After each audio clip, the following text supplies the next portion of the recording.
ایک آفیسر منصوبے کہیں اور منصوبوں میں شکایات بھی کہیں، نہ کوئی نوٹس نہ کوئی انکوائری، بس نواز شات جاری۔ محسن نقوی اور چیئرمین سی ڈی اے خاموش کیوں؟ اسلام آباد میں حالیہ بارشوں نے سی ڈی اے کی ترقیاتی منصوبوں کی کلئی کھول دی ہے۔ خصوصاً F8 انٹرچینج کی ناقص تعمیرات پر شہریوں کی جانب سے شدید تنقید اور تحفظات سامنے آ رہے ہیں۔ اس منصوبے کی نگرانی انجینئرنگ ونگ کے ڈائریکٹوریٹ نارتھ نے کی، جبکہ منصوبے کے پروجیکٹ ڈائریکٹر خود رانا طارق محمود تھے۔ ذرائع کے مطابق F8 پروجیکٹ میں فائل پر ڈی جی انجینئرنگ کے دستخط بھی نہیں کروائے گئے اور فائل براہ راست ممبر انجینئرنگ کو بھجوا دی گئی۔ اس عمل پر چیئرمین سی ڈی اے کو نہ صرف انٹرچینج کے ڈیزائن بلکہ ناقص تعمیرات پر بھی تنقید کا سامنا ہے۔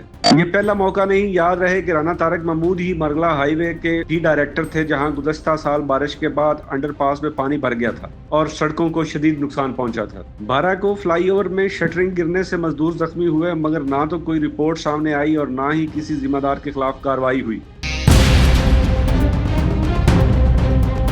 ذرائع یہ بھی بتا رہے ہیں کہ E11 ایران ایونیو پر بھی دراڑیں پڑ چکی ہیں۔ اس سب کے باوجود رانا طارق محمود نہ صرف ڈائریکٹر روڈ نارتھ کے عہدے پر قائم ہیں بلکہ میٹرو منصوبوں کے بھی ڈپٹی ڈی جی بنے ہوئے ہیں۔